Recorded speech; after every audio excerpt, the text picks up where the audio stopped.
এই জাদুঘরে আলেকজান্ডারের একটা মূর্তি রাখা ছিল। তখনই তার পিছনে থাকা একটা ছবি বলে ওঠে, এই আলেকজান্ডার, তোমার পোশাক কোথায়? এই কথা শুনে তার পাশে থাকা আরো একটি ফটো ফ্রেম থেকে আরো একজন বলে ওঠে, ওর পোশাক তো যুদ্ধের সময় হারিয়ে গিয়েছে। তখন আলেকজান্ডার নিচে তাকালেই দেখতে পায় তার সবকিছুই দেখা যাচ্ছিল। তখন সে একটা ফটো ফ্রেমে দেখতে পায় রানী এলিজাবেথও তার দিকে চেয়েছিল।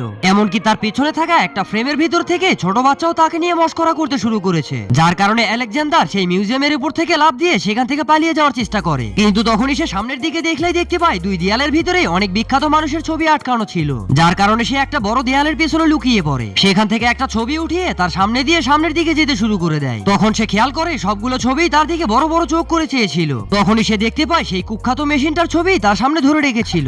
তখন একটা ছোট বাচ্চা তাকে হাই জানাতে গেলেই তার এমন অবস্থা দেখে ভয়ে দাঁত লেগে যায়। এরপরে দুজন আমেরিকান তাদের সামনে দিয়ে দৌড়াতে দেখে তাদের চামচটাও বাঁকা হয়ে যায়। এখানে যিশু খ্রিস্ট রাম রাম করতেছিল, ঠিক তখনই তাদের সামনে দিয়ে আলেকজান্ডার এমন অবস্থায় দৌড় দেয়। বন্ধুরা, এরপর যা হলো তা দেখলে আপনি অবাক হয়ে উঠবেন। তার আগে এই ফটো দেখে বলুন আপনি কাকে বাঁচাবেন। যদি মাকে বাঁচান, ভিডিওতে লাইক করে চ্যানেলটিকে সাবস্ক্রাইব করে দিন। আর যদি টাকাকে বাঁচান তাহলে একটা কমেন্ট করুন। আলেকজান্ডার সেখান থেকে দৌড়ে একটা সিক্রেট মিউজিয়ামের ভিতরে ঢুকে পড়ে। ভেতরে গিয়ে একটা জায়গার উপরে হাত রাখতেই খেয়াল করে